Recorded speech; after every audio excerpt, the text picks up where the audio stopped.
normalisht fokusi mbetet çfarë po ndodh në lindjen e mesme për sot, por para se të shkojmë aty, do doja të dija çfarë ndodhi me Imran Hosseinin, duke qenë se ju e njihni personalisht. Imran Hosseini është pjesë e gjeopolitikës lindjes mesme, për të cilën ne gjithmonë bëjmë analiza në emisionin tuaj.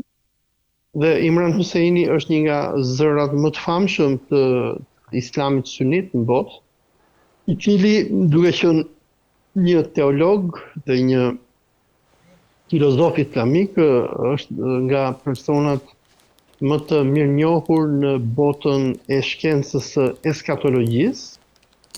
Imam Imran Hosseini analizon profecitë kuranore dhe hadithet e profetit Muhammed mbi apokaliptin, mbi Armagedonin, që zionizmi është duke krijuar për lindjen e mesme.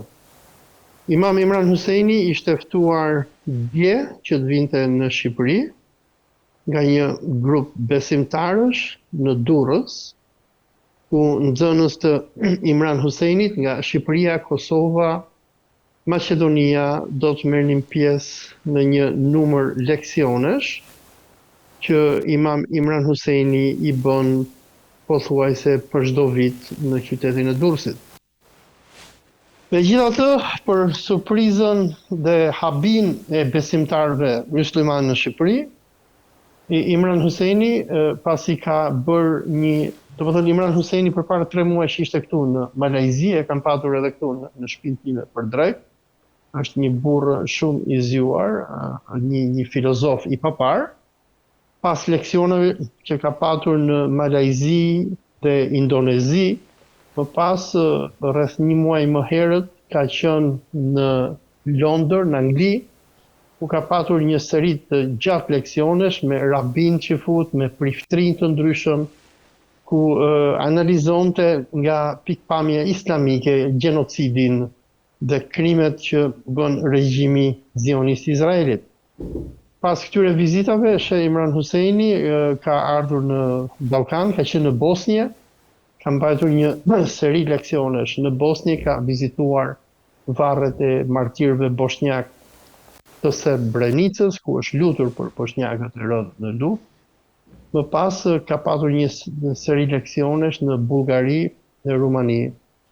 Dhe të fundit fare ka patur në Serbi në Universitetin e Beogradit, në Fakultetin e Juridikut. Pas këtyre leksioneve, Sheh Imrani dje ka patur avionin që do vinte për në Shqipëri, dhe kur është nisur nga Beogradi dhe ka ardhur në Tiranë për habin e besimtarëve që po e prisnin shehun në aeroport, autoritetet e kufirit nuk e kanë lejuar që të hyjë në territorin shqiptar. Hoxha në fjalë, i cili nuk dinte si të vepronte në këto raste, më kontakton mua, e që unë kam PhD në sherrët me policinë fashiste të antiterrorit, edhe më thotë që kështu është puna, nuk po e lejojnë shehun që të dali. E themën mos u mërzit se janë kontrolle normale që bëjnë këta spionët që japin raporte amerikanëve dhe izraelitëve. Por ndërsa kaloi rreth 1 orë dhe shehu ishte akoma në pritje, atëherë unë e marr shehun në telefon dhe pyes si është puna. Shehu nga që nuk di shqip, është i moshuar, 35 vjeç, nuk dinte si ta shpjegonte atë që po ndodhte dhe fola me një nga policët e rojës që ishin aty në Rinas, në vijën e dytë që e mbanin shehun, dhe ai më sqaron situatën, më thotë na vjen shumë keq, nuk kemi çfarë të bëjmë, por shehu ka një njoftim në kompjuter që nuk i lejohet hyrja në Shqipëri. Unë u habita nga punë, fillova duke bërë telefonata me policitë ndryshme etj. Dhe mësova që urdhri që ka dhënë nga policia e antiterrorit. Kam biseduar me avokat dhe inshallah me lejen e Allahut, nëse edhe shehu bie dakord, policinë antiterrorit për këtë ndalim ilegal që i bën shehut, do ta hedhim në gjyq, do ta hedhim në gjykatën administrative që ta detyrojmë Alban Dautaj dhe spionët e policisë antiterrorit, polici kuislinge që i shërben vendeve të huaja në Shqipëri, Amerikës dhe Izraelit, që të vinë në gjykatë dhe të shpjegojnë arsyet ligjore që ata i kanë ndaluar hyrjen një filozofi me famë ndërkombëtare.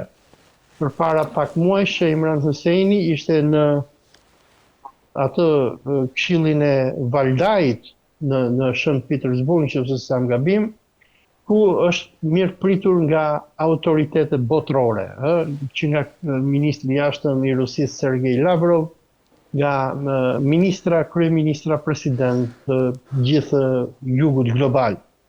Nga që Sheh Imrani është një intelektual i përmasave ndërkombëtare.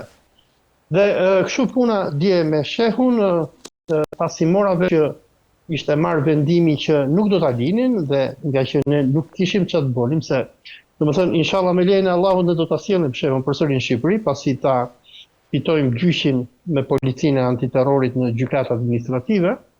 Po domethënë nga që dje e dinim që nuk kishim çfarë të bënim, u interesuam dhe pati shumë policë besimtar në Rinas, të cilëve u vinte shumë keq për Shehun.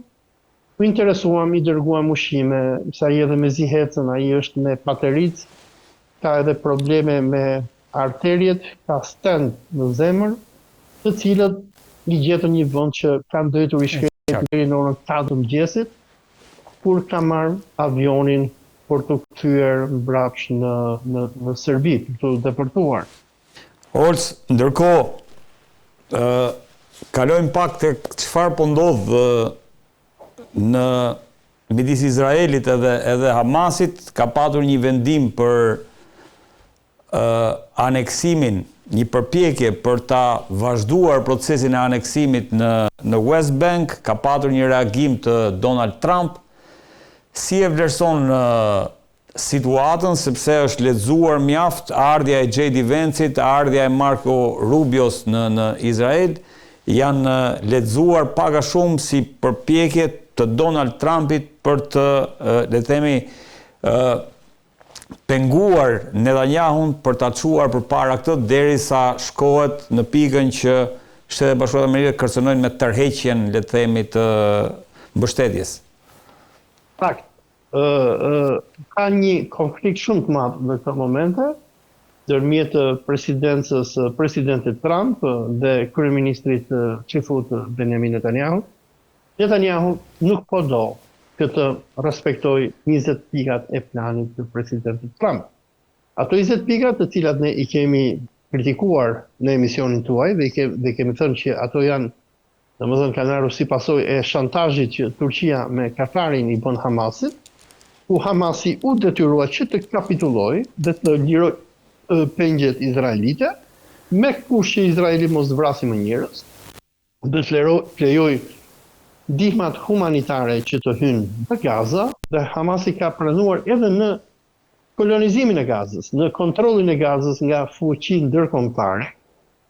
Edhe pse kjo ishte një dorëzim total i pavarësisë së Gazës, në Palestinës, Netanyahu po vazhdon që të refuzoj. Dhe kjo po krijon një tension shumë të madh ndërmjet presidentit Trump dhe kryeministit Netanyahu. Trumpi, sigur ju e përmendët, pardje dërgoi zvendës presidentin J.D. Vance. John Vance. J.D. Vance. Si e ka? J.D. Vance. Po J.D. Vance, po emrin e gjatë e ka James David Vance, diçka e tillë. Po, e qartë. Dërgoi zvendës presidentin e tij, dërgoi Witkoffin, të dërguarin special për lindjen e mesme dhe Ukrainën, dërgoi Jared Kushnerin, dhe sot që ne flasim, ka çuar Marco Rubion.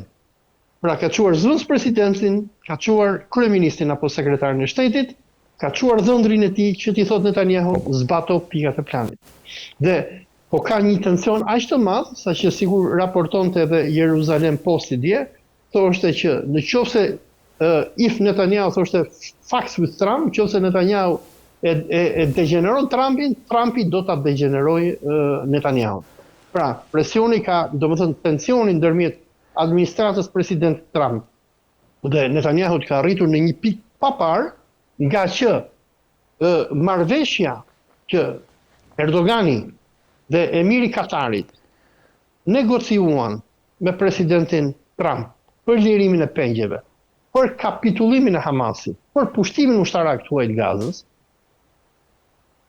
është tuta më e vështirë e marrëdhënies së Turqisë, Katarit, Egjiptit me Hamasin dhe me palestinezët, dhe ata, me sa duket, ja kanë bërë qartë presidentit Trump që neve do t'i lirojmë pengjet, me qënë se Netanyahu thot që du pengjet, por ai duhet të ndaloj gjenocidin dhe t'i lejoj këta njerëz që jetojnë. Dhe me sa duket, presidenti Trump tani në këto momente ndjehet shumë keq personalisht, nga që ai në qoftë se nuk implementohet ky projekt 20 pikë, që me sa duket Trumpi që ftoi gjithë ata udhëheqës botëror në Sharm el-Sheikh, që nga kryeministri i Francës, i Britanisë, i Hungarisë, udhëheqësit e botës myslimane, presidentin e Indonezisë e tjerë, Trumpi në takimin e Sharm el-Sheikhut, në dokumentin që nënshkroi me udhëheqësit e botës myslimane dhe Bashkimit Evropian e tjerë, është që u zotua që unë do t'jap fut luftës. Dhe Netanyahu tani po e nxjerr Trumpin si langaraq, dhe sot kishte një editorial në Jerusalem Post, ku çifutët kanë filluar që ta sulmojnë Trumpin, sepse po thonë ky po na hyn neve në sovranitetin ton kombëtar. Dhe Trumpi tani po përballet me atë që janë përballur gjithë udhëheqësit e tjerë botëror historikisht me izraelitët dhe veçanti me Netanyahun, që këta janë njerëz pa bes. Këta njerëz nuk respektojnë asnjë marrëveshje, dhe po kemi një konflikt shumë interesant dhe ngelet për të parë në ditët në vijim, nëse Trump do të bëhet aq burr sa që ta kërcënoj hapur Izraelin, se deri tani kërcënimet janë indirekte, por vetëm imagjino, ai ka çuar zvendës presidentin e tij, ai ka çuar kryeministrin e tij, pas nuk e di, nuk e mbaj mend çfarë ditë ishte takimi Sharm el-Sheikhut, po përpara pak javësh, ku po kemi sërish gjithë qeverinë amerikane që po shkon në Jeruzalem dhe po i thot Netanyahut, mbaju premtimit dhe marrëveshjes që kemi bërë. Pra është një pikë shumë interesante, një tension që po zhvillohet ndërmjet administratës amerikane dhe izraelite, dhe unë shpresoj që Netanyahu të vazhdoj që mos i bindet Trumpit, dhe unë shpresoj që ai ta provokoj kaq shumë arrogancën e Trumpit, saqë Trumpi të marrë guximin dhe ndoshta të bëhet presidenti i parë amerikan pas John Kennedy edhe Reaganit, që të çohet kundër mafjes zioniste. Ndërkohë, Olc, në Wall Street pash një lajm, në Wall Street Journal pash një lajm duke i kështu si sporadik, si i shkputur, po fliste për një mundësi të rikthimit të ISIS-it në lindjen e mesme për shkak se në Siri, për shkak të boshllëkut që ka shkaktuar prezenca e Shteteve të Bashkuara. Në kuptimin gjeopolitik, sa e mundur është kjo të ndodhë? Ja ku është, po ta lexosh, domethënë është, po duke qenë se është Wall Street Journal. Ky është lajmi i vërtet, nëse ke ndjekur Facebookun dhe Twitterin tim, unë biles edhe kam postuar disa video, dje kam postuar në duket, nga Idlibi, ku ushtria e Muhammed al-Gjolanit apo Ahmed Sharës, presidentit të Damaskut, ka nisur operacione luftarake në Idlib kundër xhihadistëve që janë rebeluar kundër qeverisë Damaskut. Do të kuptojmë një gjë që kjo lëvizje xhihadiste, të cilën themeloi CIA amerikane në kohën e presidentit Obama në operacionin Timber Sycamore, ku morën mujahidin nga gjithë bota dhe u dërguan në Siri që luftonin kundër qeverisë Asadit. Ka xhihadistë që shkuan nga Maqedonia, sikur ai Abu Qatada al-Albani, po këta xhihadistët francezë që dje qeveria siriane kishte nisur që t'i bombardonte dhe t'i vriste, ka persona ku shkuan në Siri, ta u gënjyen nga që u thanë që Sirin do ta bëjmë shtet islamik. Shtet islamik ku do të kemi sheriat, ku do implementohet sheriati, do luftojmë shiitët, alevitët, komunistët, baptistët, dhe do bëjmë pak a shumë një Afganistan nëmër 2. Ama çfarë po ndodh, sikur ne kemi parë në muajt e fundit, është që Muhammed al-Gjolani apo Ahmed Shara është thjesht një agent izraelit dhe amerikan, ku ai po bën çfarëdo lloj gjëje që i kërkojnë amerikanët dhe izraelitët. Dhe ka një ndjenjë shumë të madhe urrëtie dhe rebelimi brenda qarqeve xhihadiste kundër Ahmed al-Sharës. Dhe sigur kemi parë në ditët e fundit në Idlib, kjo urrëtie tani më është kthyer në një luftë të hapur, po kemi grupe xhihadiste, sidomos xhihadistët evropian, franceze dhe çfarë tjerë, të cilët lanë Evropën me atë idealin e tyre për të krijuar një Siri islamike, që tani më kanë hyrë në luftë dhe konfrontim të hapur me qeverinë e Xholanit. Dhe nuk është çudi sikur të kemi ringjallje, domethënë termi ISIS-it është term shumë abuzues, domethënë, por domethënë me ISIS nuk kuptohen ata islamistët radikal, të cilët nuk i binden agjendës së CIA-s. Dhe ka shumë mundësi domethënë që të kemi rikrijimin e ISIS-it apo e një rezistencë mujahidine brenda Sirisë për të rrëzuar regjimin e Ahmed al-Sharës. Pra mund të jemi në këtë pikë. Jo, ajo që më bëri përshtypje është po mbush boshllëkun e mungesës amerikane. Si ta lexojmë këtë?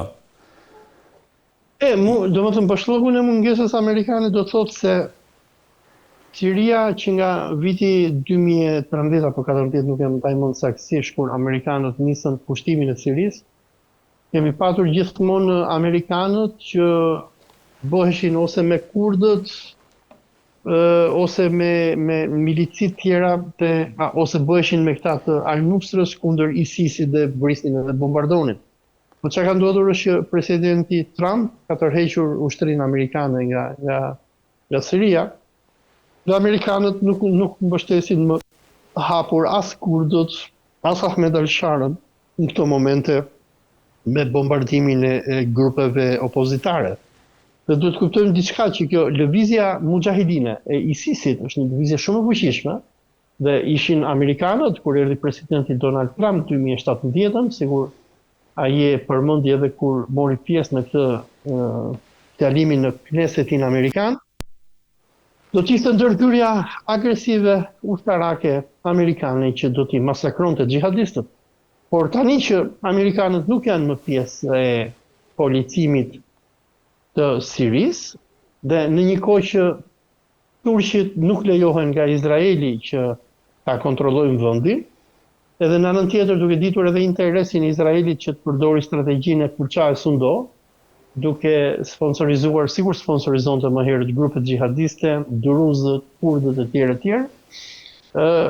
Pra në Siri kushtet janë perfekte për rikthimin e ISIS-it.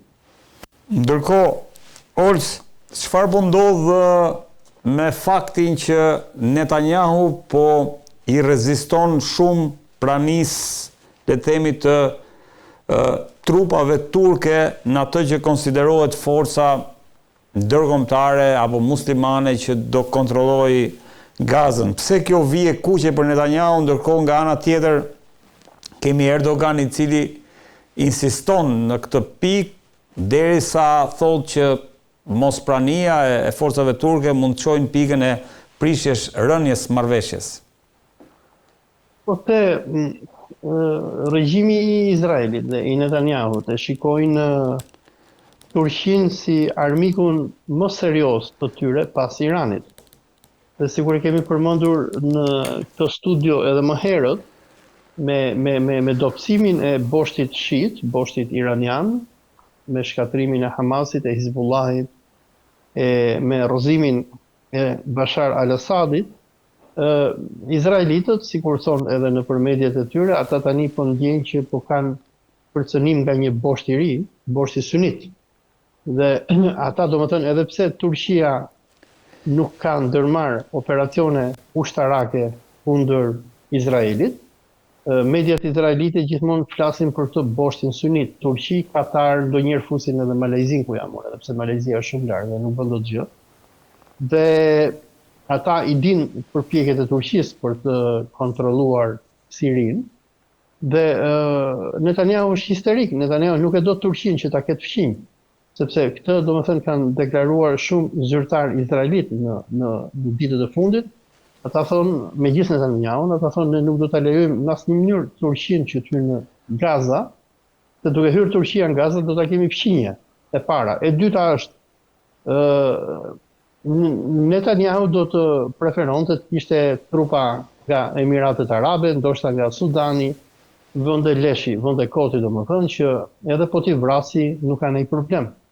Ndërsa nëse ushtarët turq do të hynë në Gaza dhe do të implementojnë planin për ndarjen e armiqësisë ndërmjet izraelitëve dhe Hamasit, dhe ata do vendosen në kufirin ndërmjet Izraelit dhe Gazës, atëherë do të jetë problem i madh, nga që Izraeli nuk ndërhyn dot si të dojë, të bombardojë dhe të vrasë këtë dojë.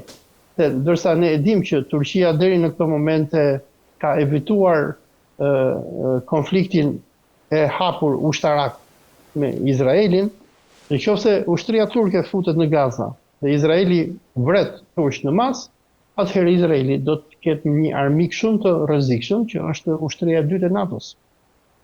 E qartë.